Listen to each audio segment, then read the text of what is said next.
We'll talk now about remedies. Remedies are what you would get if you successfully sued somebody. So it's what you're asking for, and it's contained in your prayer for relief. The textbook, you might notice, doesn't introduce this topic until many, many chapters later, but I think this is the wrong approach. I'm not sure if there's any point in talking about any of these legal theories unless you know what someone could get if they successfully sued someone.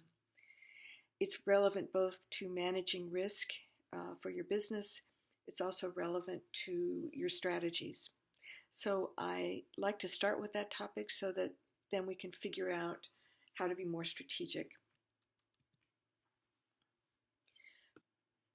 First off, it's important to see the difference between legal and equitable remedies.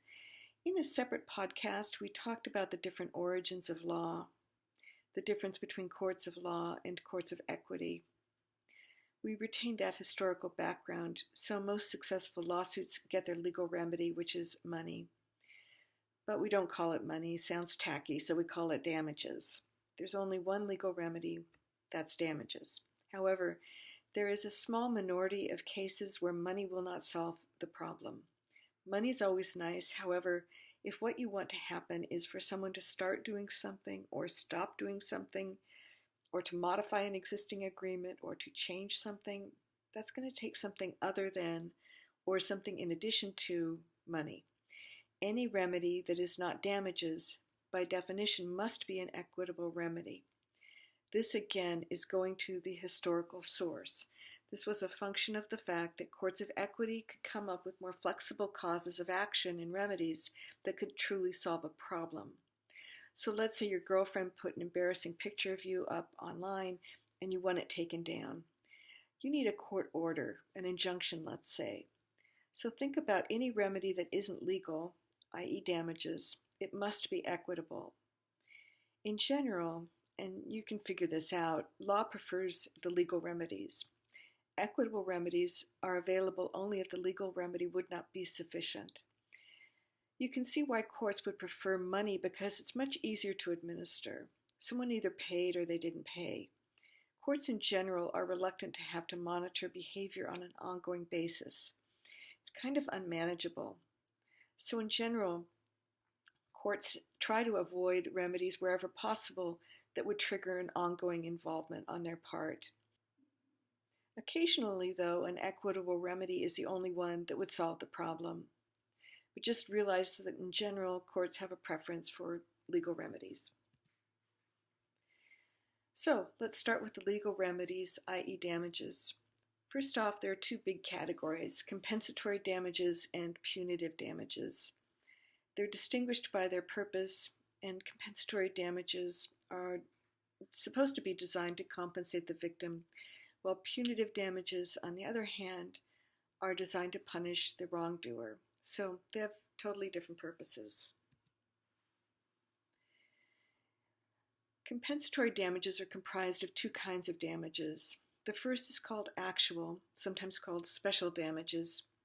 This is out-of-pocket loss that resulted from the defendant's alleged wrongdoing. In other words, how much money did you lose because he did this?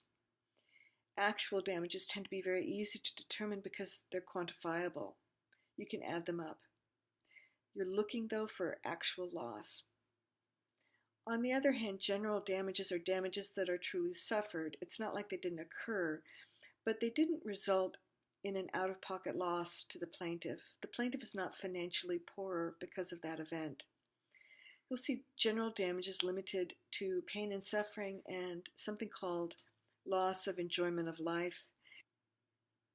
My caution is you generally do not get damages for emotional distress.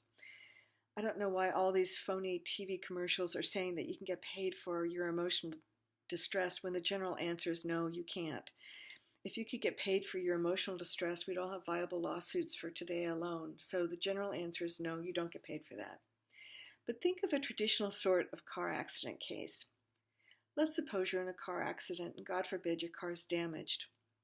You have medical bills, you lost time from work, you were in the hospital for 2 weeks while they were putting a titanium rod in your leg. What kinds of damages have you suffered, actual or general? The answer is both. Let's go through it. The hospital bills. Is that out-of-pocket loss, or is that just something you suffered, but you're not poorer because of it? The answer is, of course, that it's an out-of-pocket loss. You're going to have a bill. The fact that you have insurance that helps cover that bill is irrelevant. It's a financial loss. Those are actual damages. Likewise with the damage to your car and with any lost earnings, including future lost earnings. Those are actual damage. On the other hand, the fact that it was extremely painful to have an operation on your leg and that you are in continuing pain from that, and let's say you can no longer play recreational basketball. The first of those, the fact that you were in a lot of pain and continuing pain, would fall under the category of pain and suffering. The last one, the fact that you can't play basketball anymore, you're not a professional basketball player, it's simply something you enjoyed, that would be called loss of enjoyment of life. And both of these would fall under the category of general damages. Your compensatory damages are a combination of both actual and general damages to the extent that they were suffered. Now, there are certainly plenty of lawsuits where there are only actual damages and there's no pain and suffering involved, no general damages. So in those cases, you would get only actual damages. Punitive damages, on the other hand, are much more rare. You'll get them only if you can show an intentional tort and malice. Malice means evil, bad intent, evil motive. This goes back to the idea that the purpose of these punitive damages is to punish someone. So an intentional tort is one that requires intent as part of the tort, and in addition to an intentional tort, you have to show that it was malicious that this occurred. So by and large, most cases are not going to involve punitive damages. It simply won't be on the table. And finally, I want to point out again, in dispute resolution, it's much more likely than not that a case will never go to trial, but instead will settle before the trial. Sometimes that happens informally when the parties start negotiating with each other. Sometimes there are more formal methods for that, and those include mediation and arbitration. We discussed this in a separate podcast, but again, just to review, mediation is coordinated by a mediator, and the idea is to come up with a deal where everyone will be as happy as possible. It is not a search for justice, it is not vindication, it is just, let's see what kind of a deal we can work here. Arbitration, on the other hand, is more like a trial where an arbitrator, who's often an attorney, will sit in judgment of the party. It's sort of an informal trial. The advantage of these alternative dispute techniques is that they're cheaper and faster. The disadvantages are that you give up your right to go to court. You may lose your right depending on the wording of any such agreement.